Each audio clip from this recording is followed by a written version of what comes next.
শিক্ষার্থীবৃন্দ, তোমরা কেমন আছো? আশা করি ভালো আছো। কুয়াপাড়া সরকারি মডেল উচ্চ বিদ্যালয়ে অনলাইন ক্লাসে তোমাদেরকে আমি স্বাগত জানাচ্ছি। আমি কেশবকান্তি সাহা, সহকারী শিক্ষক। আজকে আমি নবম শ্রেণীর রসায়ন বিষয়ের তৃতীয় অধ্যায়ের যে টপিকগুলো আলোচনা করব, সেই টপিকের আলোকে আমি যে শিখন ফলগুলো নির্ধারণ করেছি, তোমরা দেখো শিখন ফলগুলো।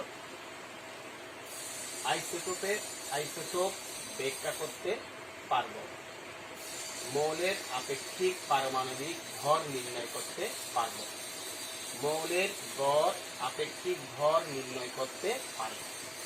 আজকে আমি এই টপিকগুলো নির্ধারণ করেছি। তোমরা যখন এই ক্লাসটা দেখবে, এর আগেই তোমরা আমার টেক্সট বুকে যে পড়াগুলো আছে ওইগুলো আগে পড়ে নিবা। যে আইসোটোপ কি এটা পড়ে নিবা, তারপরে মৌলের আপেক্ষিক পারমাণবিক ভর কিভাবে নির্ণয় করতে হয় এটা পড়ে নিবা, এবং মৌলের গড় আপেক্ষিক ভর কিভাবে নির্ণয় করবে এটা পড়ে নিবা। পড়ার পর আমার ক্লাসটা ভালো করে দেখবে। যেগুলো সমস্যা আছে ওগুলো তুমি পড়ার সময় চিহ্নিত করে ফেলবে। চিহ্নিত করে তারপরে আমার ভিডিওটা দেখা শুরু করবে। দেখবে যে সমস্ত তোমার এই বুঝতে কঠিন যে জিনিসগুলো আছে ওগুলো ভালো করে বুঝতে পারবে আশা করি। এখন দেখো তোমরা, আমি পার্টটা দেখাচ্ছি আইসোটোপ। এটা তোমরা দেখো। আইসোটোপ পড়ার আগে আমি একটা জিনিস তোমাদেরকে দেখাচ্ছি, তোমাদের মনে আছে তবুও আশা করি পারবে। একটু মনে আছে কিনা আমি যাচাই করতেছি। দেখো এখানে যদি আমি একটা এক্স মল দেখি, এক্স একটা ধরো একটা মল, এখানে যদি আমি এক্স একটা মল রাখি, তাহলে এই জায়গায় আমরা যে জিনিসটা লিখি নিচে, এই জায়গায় বাম দিকে যে জিনিসটা লিখি সেটা তোমাদের আশা করি মনে আছে। এখানে আমরা কি লিখি বলতে পারবে? হ্যাঁ, আমি জানি বলতে পারবে তোমরা। এখানে লিখি আমি কি প্রোটন, এখানে লিখি আমি প্রোটন সংখ্যা, প্রোটন সংখ্যা বা পারমাণবিক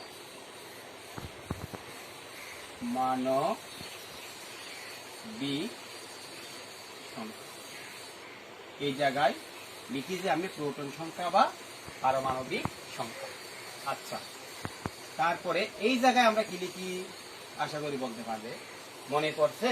আচ্ছা, পারবে, আমি জানি। হ্যাঁ, নিশ্চয়ই ভর সংখ্যা। কি লিখি? ভর সংখ্যা। হ্যাঁ, এই জায়গায় আমরা দুইটা জিনিস লিখে দেব। আচ্ছা, এখন আরেকটু মনে পড়ে কিনা দেখো তো। ভর সংখ্যাকে আমরা কি দ্বারা সূচিত করি? ভর সংখ্যাকে আমরা সাধারণত এ দ্বারা সূচিত করি। আর প্রোটন সংখ্যা বা পারমাণবিক সংখ্যাকে আমরা কি দ্বারা সূচিত করি? জেড দ্বারা আমরা সূচিত করি। আশা করি এই জিনিসগুলো তোমরা ভালো করে বুঝতে পেরেছ।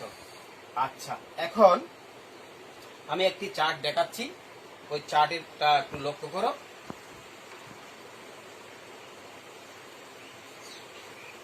চার্টটা একটু লক্ষ্য করলে আমরা বুঝতে পারবো। আমি এখানে নাম লিখতেছি। নামটা হচ্ছে তোমার হাইড্রোজেন, হাইড্রোজেন বা প্রোটিয়াম।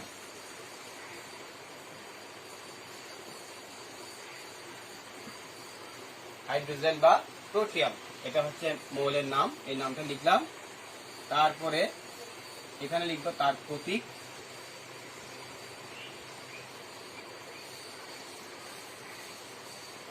তারপরে দেখো এখানে লিখছি আমি প্রোটন সংখ্যা। প্রোটন সংখ্যা, প্রোটন সংখ্যাকে আমরা কি দ্বারা সূচিত করি? এটা আমরা লিখব। প্রোটন সংখ্যাকে আমরা জেড দ্বারা সূচিত করি। তারপর এখানে লিখব প্রোটন সংখ্যা, এখানে লিখি ভর সংখ্যা,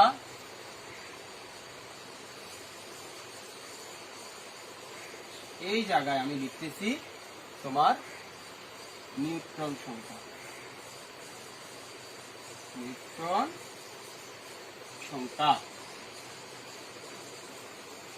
তাহলে এই ভর সংখ্যাকে আমরা এর দ্বারা সূচিত করি, আর নিউট্রন সংখ্যাকে আমরা কি দিয়ে সূচিত করি বলতে পারবে? হ্যাঁ, তোমরা ঠিক বলেছ। যে নিউট্রন সংখ্যা সমান ভর সংখ্যা বিয়োগ তোমার প্রোটন সংখ্যা। তারপরে এখন দেখো বোর্ড দিকে লক্ষ্য করে আমি মোলের নামের মধ্যে লিখছি হাইড্রোজেন, ডিউটেরিয়াম, আর একটা প্রোটিয়াম, ডিউটেরিয়াম লিখতেছি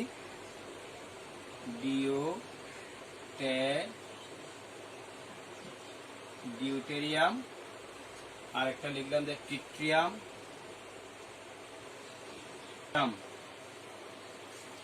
এখন দেখো হাইড্রোজেন বা প্রোটিয়ামের হাইড্রোজেন এটি প্রতীক দ্বারা সূচিত করা হয়। এটা ডিউটেরিয়ামের মধ্যে ডি দিলাম, ট্রিটিয়ামের মধ্যে টি দিলাম।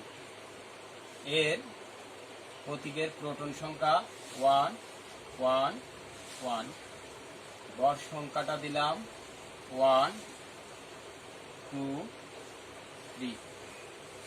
এখন লক্ষ্য করো যে এখানে লিখছি আমি প্রোটন সংখ্যা কত 1 এবং ভর সংখ্যা আমার হলো যে 1। তাহলে ভর সংখ্যা থেকে যদি প্রোটন সংখ্যা চলে যায় তাহলে আমার এখানে হবে নিউট্রন সংখ্যা সমান হচ্ছে 0। এখানের মধ্যে দেখো আমার প্রোটন সংখ্যা হচ্ছে 1 আর ভর সংখ্যা হচ্ছে 2, তাহলে আমার নিউট্রন সংখ্যা হয় কত 1। আবার এখানে ট্রিটিয়ামের মধ্যে আমি দেখতেছি প্রোটন সংখ্যা সমান আমার 1 এবং ভর সংখ্যা সমান হচ্ছে কত 3 এবং নিউট্রন সংখ্যা হচ্ছে আমার 3 - 1 = 2। শিক্ষার্থীরা তোমরা একটু লক্ষ্য করে দেখো, এটাই এখানে বোঝার বিষয়। একটু এটা যদি পারো তাহলে তোমার সংজ্ঞাটা বুঝতে একদম সহজ হবে। দেখো আমি এই যে এখানে হাইড্রোজেন, এই হাইড্রোজেনের প্রোটন সংখ্যা আমার কত, হাইড্রোজেন প্রোটিয়ামের প্রোটন সংখ্যা হচ্ছে কত 1, ডিউটেরিয়ামে আমার প্রোটন সংখ্যা হচ্ছে কত 1, ট্রিটিয়ামে আমার প্রোটন সংখ্যা হচ্ছে আমার কত 1। তিনটা লিখলাম দেখো এই 1 1 1। এবার দেখো প্রোটিয়ামে আমার ভর সংখ্যা কত 1, ডিউটেরিয়ামে আমার ভর সংখ্যা হচ্ছে কত 2 এবং ট্রিটিয়ামে আমার ভর সংখ্যা হচ্ছে কত 3। তাহলে আমি এখানে দেখতে পাচ্ছি যে প্রোটন সংখ্যা এটা হচ্ছে ভর সংখ্যা, এবং আমি নিউট্রন সংখ্যা যখন বের করলাম তখন আমি ভর সংখ্যা থেকে যখন আমি প্রোটন সংখ্যাটা বিয়োগ দিলাম তখন আমার নিউট্রন সংখ্যা আসলো যে হাইড্রোজেন প্রোটিয়ামে আমার আসছিল 0, তারপর ডিউটেরিয়ামে আসছে আমার 1, ট্রিটিয়ামে আসছে আমার কত 2। এই তিনটা আমার আসলো। তাহলে আমি এখানে দেখতে পেলাম যে আমার প্রোটন সমান সংখ্যাগুলো সমান, কিন্তু ভর সংখ্যাগুলো কিন্তু ভিন্ন এবং নিউট্রন সংখ্যাগুলো ভিন্ন। তাহলে যে আমি আইসোটোপ কথাটা এখন বলতেছি, যে আইসোটোপের সংজ্ঞা আইসোটোপ মনে রাখবা। আইসোটোপের যে সংজ্ঞাটা বলতেছি, আইসো শব্দের অর্থ হচ্ছে আমার, আইসো শব্দের অর্থ হচ্ছে একই, আর টোপ শব্দের অর্থ হচ্ছে তোমার স্থান। এখন দেখো যার মানে যে সকল পরমাণুর প্রোটন সংখ্যাগুলো সমান কিন্তু ভর সংখ্যা এবং নিউট্রন সংখ্যা ভিন্ন, প্রোটন সংখ্যা এবং ভর সংখ্যা কিন্তু প্রোটন সংখ্যা কিন্তু সমান আর ভর সংখ্যা এবং নিউট্রন সংখ্যা হচ্ছে ভিন্ন, তাদেরকে একে অপরের আইসোটোপ বলে। তাদেরকে একে অপরের অর্থাৎ প্রোটিয়াম এবং ডিউটেরিয়াম একই অপরের আইসোটোপ, এটাও একই অপরের, এটাকে বলা হয় আইসোটোপ। এখন আমরা আইসোটোপের সংজ্ঞাটা বলেছি। এখন দেখো হাইড্রোজেনের একটি আইসোটোপের মধ্যে আমরা হাইড্রোজেনের কয়টি আইসোটোপ আছে? 7টি আইসোটোপ আছে। আমি এই 7টি আইসোটোপ দেখাচ্ছি। হাইড্রোজেন 1 2 3 4 5 6 7 1 1 1 1 1 1 1 অর্থাৎ এই হাইড্রোজেনের আমার 7টি আইসোটোপ আছে। এই হাইড্রোজেনের 7টি আইসোটোপের মধ্যে শুধু 3টি প্রকৃতিতে পাওয়া যায়। এই 7টি আইসোটোপের মধ্যে 3টি প্রকৃতিতে পাওয়া যায়। অন্যগুলো তোমার গবেষণাগারে মানে যে আইসোটোপগুলো আছে তার মধ্যে 3টি প্রকৃতিতে পাওয়া যায়, আরগুলো গবেষণাগারে প্রস্তুত করা হয়। তাহলে আশা করি তোমরা আইসোটোপের সংজ্ঞাটা আমি যেভাবে বুঝিয়ে দিয়েছি আশা করি পারবে। তবুও আমি আবারও বলতেছি, যার আমি বলতে পারবো আইসোটোপের সংজ্ঞাটা কি, যে প্রোটন সংখ্যাগুলো সমান কিন্তু ভর সংখ্যা এবং নিউট্রন সংখ্যা কি ভিন্ন, তাদেরকে একে অপরের আইসোটোপ বলে। যে সকল পরমাণু প্রোটন সংখ্যা সমান কিন্তু ভর সংখ্যা ও নিউট্রন সংখ্যা ভিন্ন, তাদেরকে এই একে অপরের আইসোটোপ বলে। তাহলে আমরা আইসোটোপ ব্যাখ্যা করতে পারবো, আমার শিকন বলছিল, সেটা আমরা মোটামুটি অর্জন করতে পেরেছি। এখন চলো আমরা দ্বিতীয় যে শিকন ফল আছে, মৌলের আপেক্ষিক পারমাণবিক ভর নির্ণয় করতে পারবো, সেই শিকন ফলটা আমি দেখতেছি। তাহলে দেখো আমি লিখেছি মৌলের আপেক্ষিক পারমাণবিক ভর। মৌলের আপেক্ষিক পারমাণবিক ভরের নির্ণয় করার জন্য যে সূত্রটা আমি ব্যবহার করব সেটা লিখছি মৌলের একটি পরমাণু ভর। দেখো কি লিখেছি, মৌলের একটি পরমাণুর ভর। মৌলের একটি পরমাণু ভরকে একটি কার্বন 12 আইসোটোপের পারমাণবিক ভরের 12/1 এটা হচ্ছে আমার মৌলের আপেক্ষিক পারমাণবিক ভর বের করার জন্য যে সূত্রটা দরকার সেটা আমাকে কাজে লাগবে। এখন দেখো, তাহলে একটি কার্বন 12 আইসোটোপের পারমাণবিক ভরের 12/1 হচ্ছে যে আমার 1.66 × 10⁻⁻24 গ্রাম।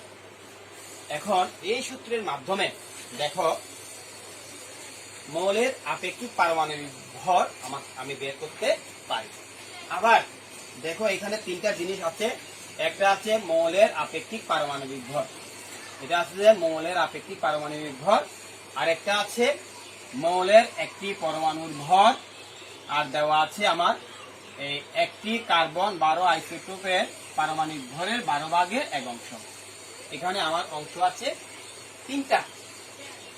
তিনটা অংশ আছে। এই 3টা অংশের মধ্যে আমার সবসময় 2টা অংশ আমার দেওয়া থাকবে, তৃতীয় অংশের মানটা আমাকে বের করতে বলবে। যখন আমি মৌলের আপেক্ষিক পারমাণবিক ভর বের করব তখন আমার কি দেওয়া থাকবে, যে মৌলের একটি পরমাণু ভর দেওয়া থাকবে। আর আমরা এটা যে একটি কার্বন 12 আইসোটোপের পারমাণবিক ভরে 12/1 মানটা আমাদের এটা একদম মুখস্থ রাখতে হবে, যে এটা আমরা অবশ্যই মুখস্থ করে ফেলবো যে 1.66 × 10⁻⁻24 গ্রাম, এটা আমরা মুখস্থ রাখবো।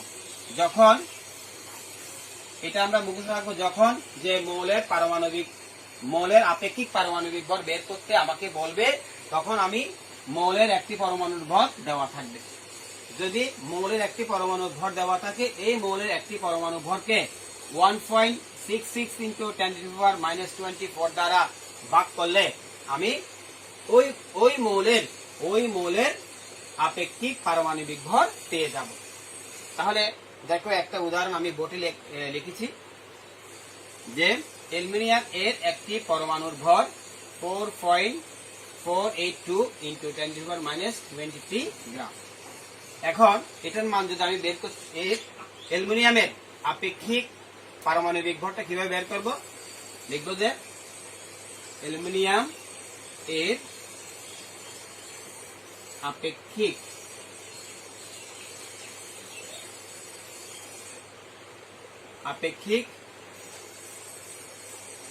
পারমাণবিক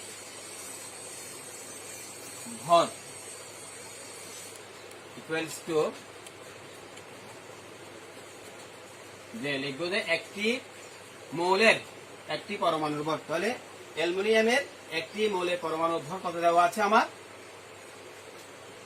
4.482 ইন্টু 10⁻⁻23 গ্রাম। এখন তাহলে একটি কার্বন 12 আইসোটোপের পারমাণবিক ভরের 12 ভাগের 1 অংশ। তাহলে এটার মানটা আমার কত? 1.66 ইন্টু 10⁻⁻24 গ্রাম। তাহলে অ্যালুমিনিয়ামের আপেক্ষিক পারমাণবিক ভরের এটাকে যখন আমি ভাগ করব আমার একটা ভাগফল চলে আসবে। আমার ভাগফলটা হচ্ছে যে 27। এই ভাগফলের মানটা হচ্ছে কত? 27। দেখো এখানে গ্রাম আর গ্রাম এই দুইটা একটা কি ভরের অনুপাত। তাহলে যে আমরা মৌলের আপেক্ষিক পারমাণবিক ভর যখন বের করব তখন এর কোনো কি আপেক্ষিক পারমাণবিক ভরের কোনো একক থাকবে না। কেন একক থাকবে না? কারণ এটা হচ্ছে যে দুইটি ভরের অনুপাত। তাহলে এই গ্রাম আর এই গ্রামে যদি ভাগ করা হয় তাহলে আর এখানে কোনো একক থাকে না, এটা দুইটি ভরের অনুপাত, সেই কারণে এটার মধ্যে কোনো একক নেই। এখন দেখো এর মধ্যে থেকে যদি আমরা তিনটা জিনিস আশা করি, দেখো যে অ্যালুমিনিয়ামের একটি আপেক্ষিক পারমাণবিক ভর এটা আমি বের করে ফেললাম। এখন এটা হচ্ছে মৌলের আপেক্ষিক পারমাণবিক ভর আমি বের করলাম।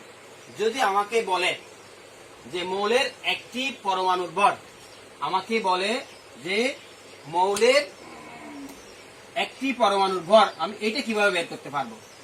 তাহলে আমার একটি মৌলের, এখানে আমি লিখতেছি যে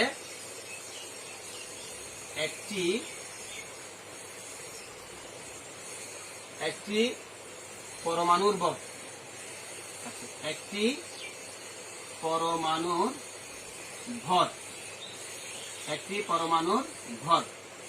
তাহলে আমি একটি পরমাণুর ভর যদি আমি মৌলের কথাটা এখানে লিখে দিই, মৌলের একটি পরমাণুর ভর সমান, আমি কিভাবে লিখব? যে তখন মৌলের আপেক্ষিক পারমাণবিক ভর, মৌলের আপেক্ষিক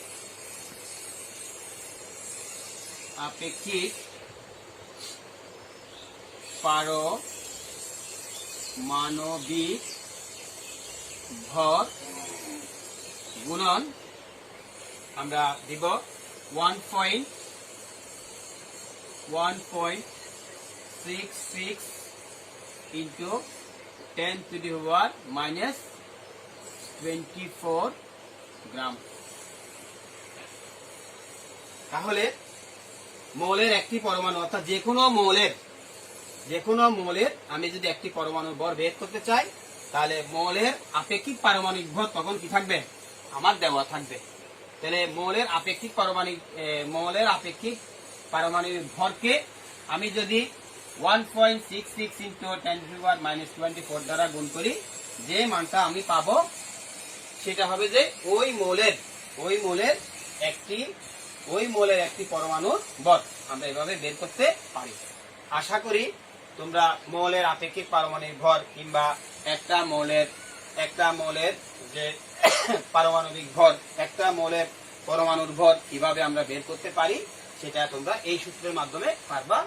আমি আবারও বলতেছি, তো সবসময় খেয়াল রাখবা এখানের মধ্যে আমার মৌলের আপেক্ষিক পারমাণবিক ভর, এখানে আমার আছে তিনটা জিনিস। একটা হচ্ছে মৌলের একটি পরমাণুর ভর আছে, আর আছে কি একটি কার্বন 12 আইসোটোপের পারমাণবিক ভরে 12 অংশ, অর্থাৎ এটার মান হচ্ছে 1.66 ইন্টু 10⁻⁻24 গ্রাম। তাহলে আমার শুধুমাত্র যদি আমার এই আপেক্ষিক পারমাণবিক ভর বের করতে বলে, আমার সূত্র লাগবে যে মৌলের একটি পরমাণুর ভর, এটাকে আমি 1.66 ইন্টু 10⁻⁻24 দ্বারা ভাগ করে এই মানটা পেয়ে যাব। যদি একটি পরমাণুর ভর আমি বের করতে চাই, তাহলে মৌলের একটি পরমাণুর ভর যদি আমি বের করতে চাই, তখন মৌলের আপেক্ষিক পারমাণবিক ভরকে 1.66 ইন্টু 10⁻⁻24 দ্বারা গুণ করলে ওই মানটা আমি পেয়ে যাব। আশা করি তোমরা যে এই শিকনফল আমি মৌলের আপেক্ষিক পারমাণবিক ভর কিভাবে বের করতে পারবো সেটা আমি তোমাদেরকে দেখিয়ে দিয়েছি। আশা করি তোমরা ভালো করে বুঝেছো। এখন আমরা পরবর্তীতে যে শিকনফল আছে মৌলের গড় আপেক্ষিক ভর নির্ণয় কিভাবে করতে পারবো সেটা নিয়ে আমি আলোচনা করতেছি। দেখো তোমরা শিক্ষার্থীরা, এটা সম্পর্কে আমি তোমাদেরকে এখন দেখাচ্ছি। তাহলে দেখো, গড় আপেক্ষিক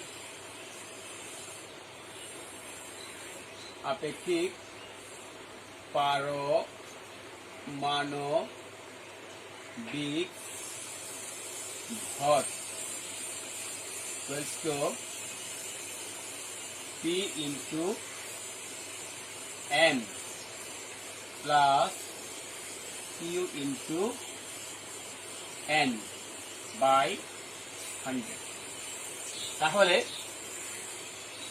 গড় আপেক্ষিক পারমাণবিক ভরের মধ্যে যেই P মানটা কি হবে, M মানটা কি হবে এবং Q মানটা কি হবে এবং N মানটা কি হবে, আমি একটি উদাহরণের মাধ্যমে তোমরা জিনিসটা দেখো। আমি একটি যেটার মান বের করতে হবে সেটা আমি লিখতেছি, একটা উদাহরণ দিয়ে লিখতেছি। দেখো, প্রকৃতিতে দুইটি আইসোটোপ আছে। আমি লিখতেছি, প্রকৃতিতে দুইটি আইসোটোপ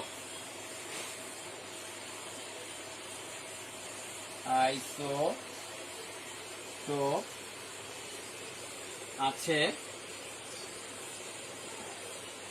তাহলে এটা হচ্ছে একটি হচ্ছে ক্লোরিন 35 আর হচ্ছে ক্লোরিন 37। এখন দেখো, প্রকৃতিতে প্রাপ্ত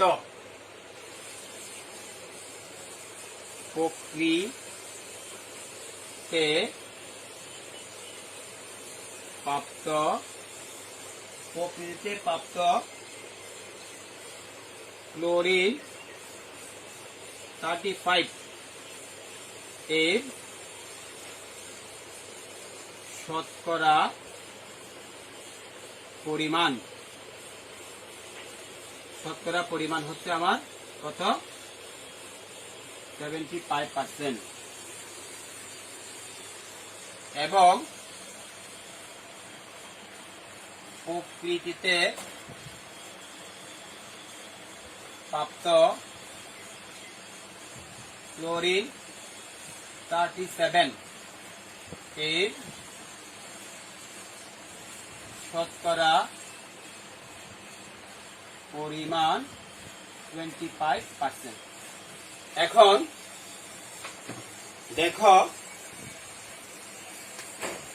তাহলে এই যে প্রথম যে আইসোটোপ আছে এই দুইটা, এটা প্রথম আইসোটোপ, এটা অপর একটি আইসোটোপ। এই দুইটা আইসোটোপের এই ক্লোরিন, এই দুইটা আইসোটোপ আছে। এই আইসোটোপের এপি এর মানটা হবে যে এই ক্লোরিনের এই আইসোটোপের এই ভর সংখ্যাটা। তারপর এই এম এর মানটা হবে যে প্রকৃতিতে প্রাপ্ত ক্লোরিন 35 এর শতকরা পরিমাণ কত পার্সেন্ট, 75%। সেটা এই জায়গায় বসবে। তারপর আসো কিউটা হচ্ছে অপর আরেকটি আইসোটোপ আছে। এই অপর আইসোটোপ, এটা হচ্ছে ক্লোরিন 37। এই যে আইসোটোপ, এই আইসোটোপের অপর আইসোটোপের ভর সংখ্যাটা এখানে বসবে। তারপর এখানে এন যেটা আছে, এনটা হচ্ছে প্রকৃতিতে প্রাপ্ত ক্লোরিন 37 এর শতকরা পরিমাণ কত হচ্ছে 25, এখানে বসবে 25। তারপর 100 দ্বারা আমি এটাকে ভাগ করব। ভাগ করার পরে যেটা হবে সেটা হবে যে গড় আপেক্ষিক পারমাণবিক ভর। যেটা বের হবে সেটা হবে যে গড় আপেক্ষিক পারমাণবিক ভর। এখন এই ক্লোরিনের যে দুইটা আইসোটোপ আছে, এই সমস্যাটা আমি তোমাদেরকে সমাধান করে দেখাচ্ছি।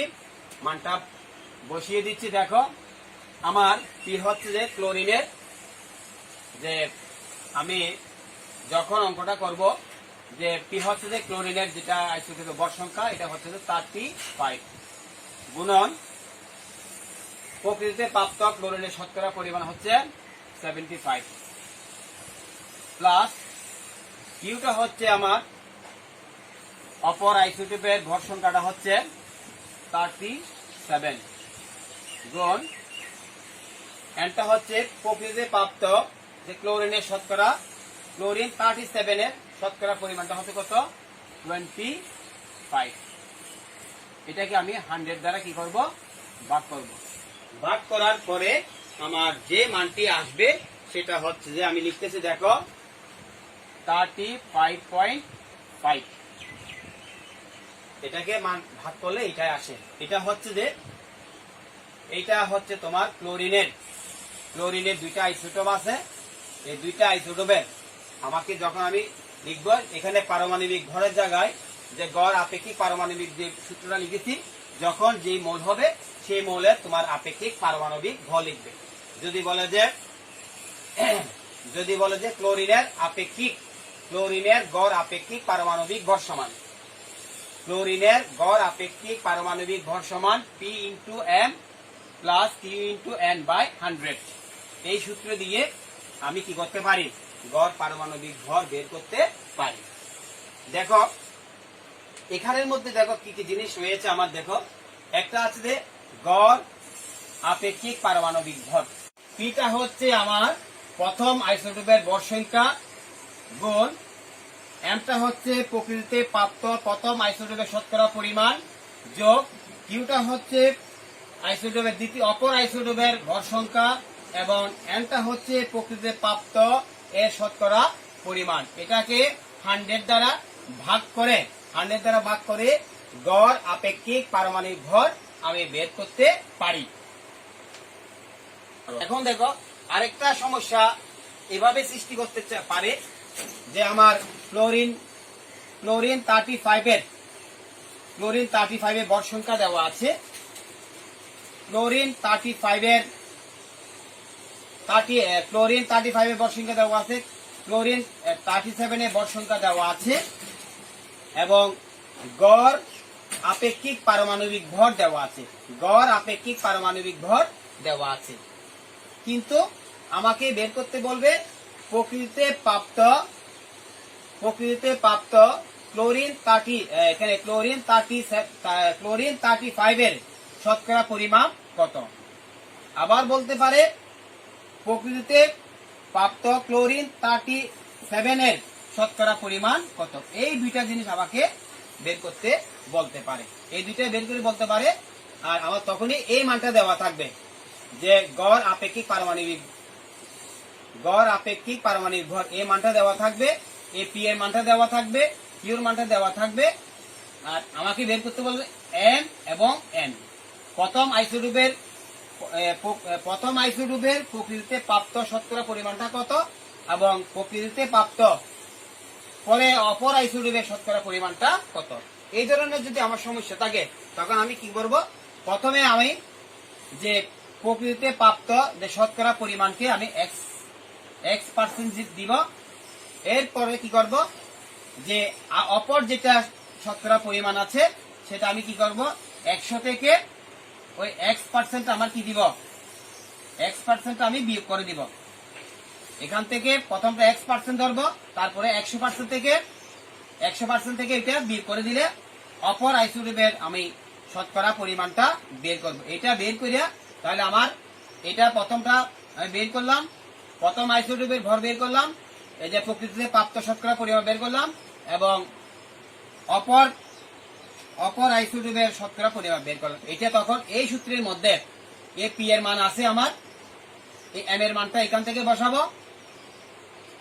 তারপরে কিউর মানটা আমি আইসোটোপের থেকে বসাবো, আইসোটোপের ভর বসাবো এবং এন এর মানটা এই 100 মাইনাস x% এটা মানটা এখানে বসাইয়া আর গড় আপেক্ষিক পারমাণবিক ভরটা আমার দেওয়া থাকবে। এইভাবে দেওয়া থাকলে আমি এখান থেকে প্রকৃতিতে প্রাপ্ত শতকরা পরিমাণ আমি বের করতে পারি। এইরকম উদাহরণ দিয়ে আমাদের অঙ্ক আসতে পারে পরীক্ষায়, সেই জন্য এটা আমি বুঝিয়ে দিচ্ছি। এইরকম উদাহরণ একটা আমাদের টেক্সট বুকে আছে, তোমরা চেষ্টা করলে ওইটা তোমরা নিজেরাই করতে পারবে। এটা পারার জন্য যে সমস্ত সূত্রের দরকার হবে সেই সূত্রটা আমি ভালো করে বুঝিয়ে দিয়েছি, আশা করি তোমরা পারবে। প্রিয় শিক্ষার্থীবৃন্দ, আজকে আমি 3টা শিকনফল নির্ধারণ করেছিলাম। আশা করি এই 3টা শিকনফল তোমরা অর্জন করতে পেরেছ। এরপরে আমরা পরবর্তী ক্লাস থাকবে, এই পরবর্তী ক্লাসটা তোমরা ভালো করে দেখার জন্য এর পরবর্তী বইয়ের যে পড়াগুলো আছে এগুলো একটু করে রাখবা। আমি যখন পাঠটা শুরু করব তখন তোমাদের যেগুলো সমস্যা থাকবে এই সমস্যাগুলো তোমরা চিহ্নিত করতে পারবা এবং সঠিকভাবে তারা বোঝার জন্য সক্ষম হবে। প্রিয় শিক্ষার্থীবৃন্দ, মাদক একটি যে খুব খারাপ, এই মাদক যেন আমরা গ্রহণ না করি। আমাদের আশেপাশে যারা অভিভাবক আছে সবাইকে আমরা মাদকের হাত থেকে বাঁচার জন্য কিভাবে বাঁচানো যায় সেটা আমাদের কাজ। আমরা সবাইকে মাদককে না বলার জন্য বলবো। প্রিয় শিক্ষার্থী বৃন্দ, আগামী যে আমাদের ক্লাসটা হবে সেই ক্লাসটা দেখার আমন্ত্রণ জানিয়ে আজকের মতো আমি বিদায় নিচ্ছি। সবাইকে আমার ধন্যবাদ।